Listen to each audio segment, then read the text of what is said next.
Yeah, perfect. Perfect, thank you. Okay, so good afternoon from Poland, because here we have 6 hour difference. So I'm at my university in the southern of Poland. So hello from a different continent, from Europe. Today I would like to tell you something about redefining communicative competence by building upon Gen Z's digital body language. So something what I'm really interested in, and something which I found really, really interesting recently and very important in terms of how we teach our students a foreign language and even how we communicate in our mother tongue. So first, starting with the definition of digital body language, it appeared in the time of pandemic as many concepts, as a technique and understanding of interpersonal communication using digital devices and symbols such as memes, emoji, emojicons, punctuation marks, or even capital letters.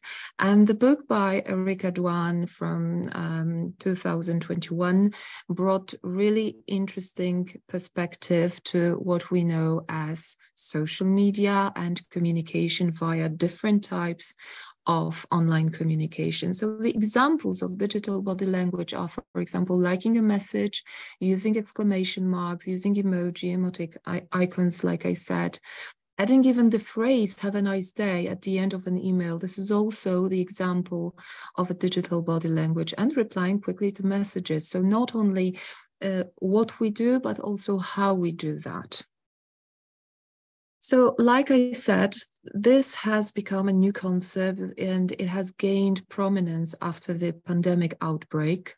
And sometimes I found in literature the term new normal, that digital body language is something what is significantly influencing the process of understanding contemporary communication skills, but also it shapes the communicative competence. So this is the way I see it, and this is the way which I haven't seen so far in the literature, but I observe it every day in the university context among my students and among the not only university students, but the students of my students. So people learning English as a foreign language, or being bilingual, treating English as their second language.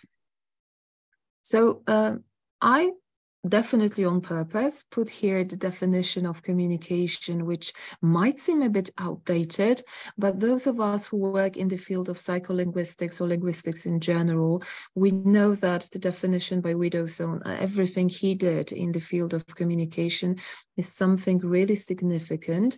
And I put it here because I would like to show to everybody how much we need digital body language in this definition. So we have social interaction. We say that it is unpredictable and creative in form, that this is a process in which two or more people use authentic language as well as nonverbal symbols in order to achieve successful outcomes.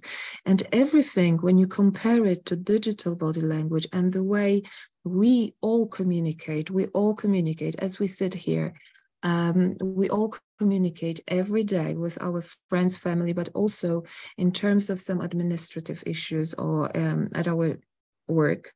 It's all about this, but it's from a different perspective. And this is the perspective that personally I think should be taken into account. So if we go further, we can think of the definition of communicative competence, something on which I worked in the past, and I was absolutely in agreement with Canal and Swain and their work on the 4 elements of communicative competence, because it perfectly fit any type of communication act in which we have to possess grammatical competence, sociolinguistic competence. We have to know how to adjust to the discourse of the speech act, and also strategic competence when we lack part of the linguistic competence for example. So all of it, even though it is from the 1980, I guess that the majority of us as researchers would agree and say, yes, this is a very good definition and list of ingredients of the communicative competence. So there are separate factors, but we know that there must be interaction among them, and we need to look for a more holistic approach. And this is what I thought a couple of years ago. And now, after 2 years of researching digital body language, I'm absolutely sure that there is yet another element of communicative competence. And this is something which focuses on deciphering, but also encoding, decoding digital body language, and preparing the profile of us being the communicators in this process of exchanging information online or in a digital version. So I brought one more definition, which is from 1989 by Bargoon and Hale, and it is about nonverbal communicative behavior, because at the very beginning, digital body language was treated as a component of nonverbal communicative behavior. So still there is the word body in it. So it is connected with our mind because we choose the emoji, for example, but also with our hands, because this is what we do. We even have different emoji of, sorry, of hands and the thumb up and so on. So the body in this process of communicating what we want to say via digital body language is really important. So that's why it stays here.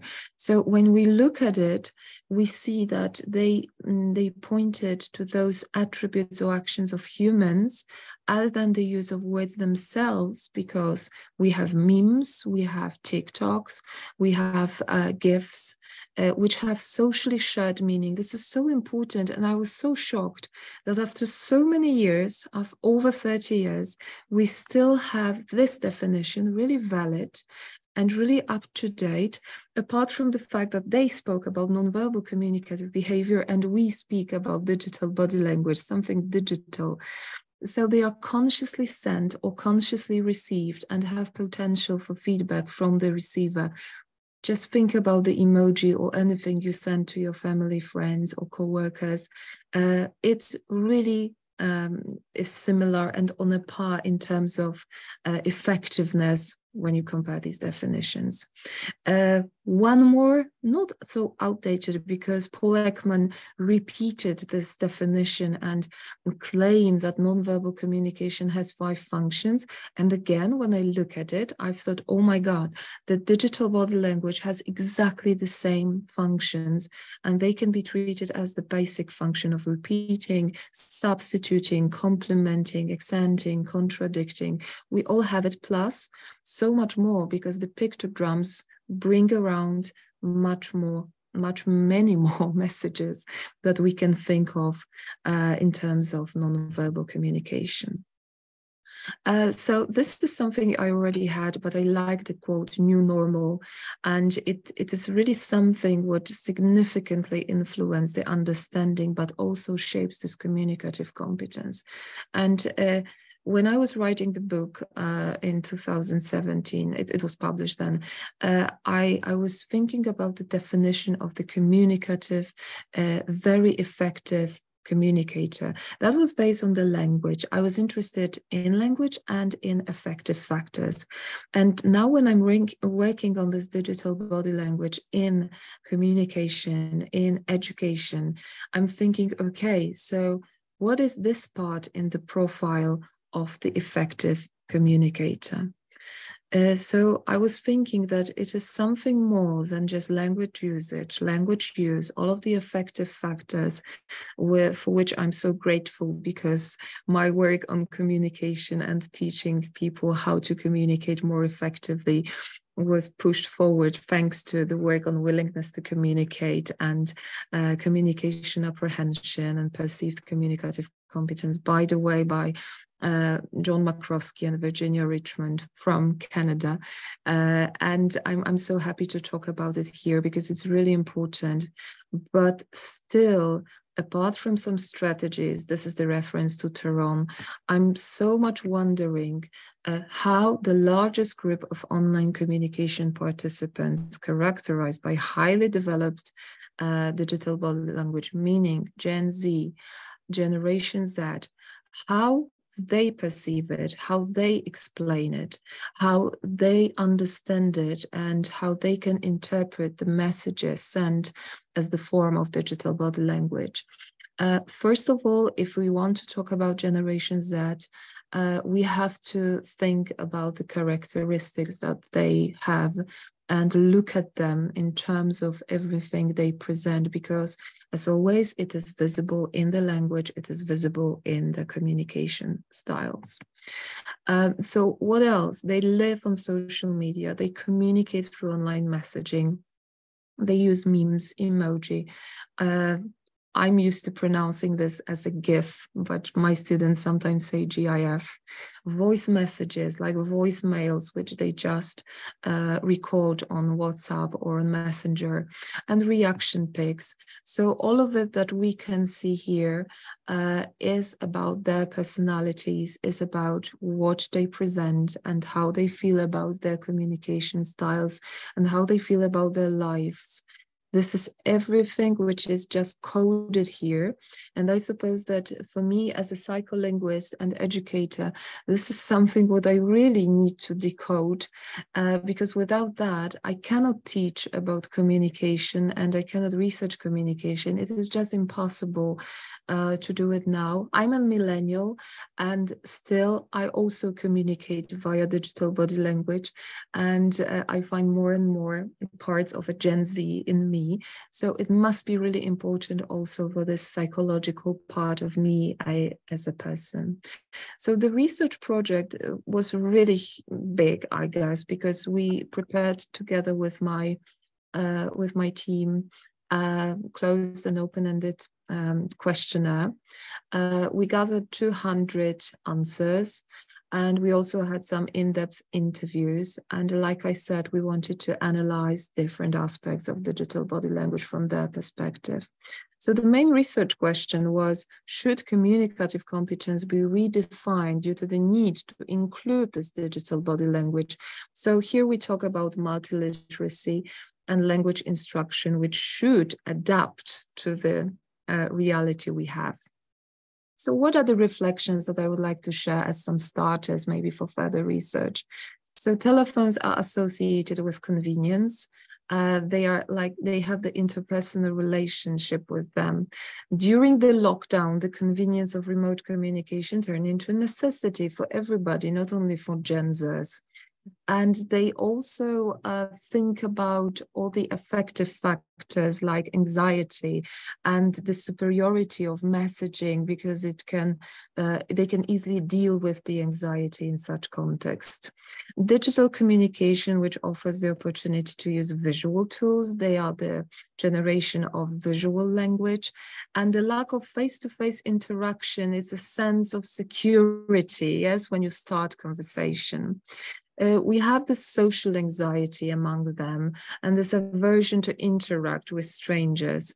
And this is what digital body language comes as a help. Also, they are multitasking. So at the same time, it is a way to entertain themselves, and it cannot happen without digital body language. Voice messaging, somewhere in between a text message and a phone call, perfect solution as they call it. And the fact that they treat it not as a handicap, not as something which is a step backward, but as Carolina, my student, says, this is a constantly changing, the process of a constant change, and it perfectly resembles all the needs that they have and that they need to fulfill. So small actions, putting an exclamation mark at the end of a sentence, capital letters, they have such a huge impact on how they perceive the communication act, how they perceive communication itself, and what the message is conveyed. And I thought that what I found in the book by these two authors. I don't want to butcher the names, so I'm not going to pronounce it, even though they are European. I thought that I totally agree with the fact that they can use digital body language to convey emotions, that it is such a valuable form of communication. And not only emotions are there, but also concepts. And it's a sign of new technology. Now the whole Europe, and I suppose the world, is living with some enthusiasm connected with surprise and worry, fear about the AI and ChatGPT. And this is something that they all have like on a daily basis.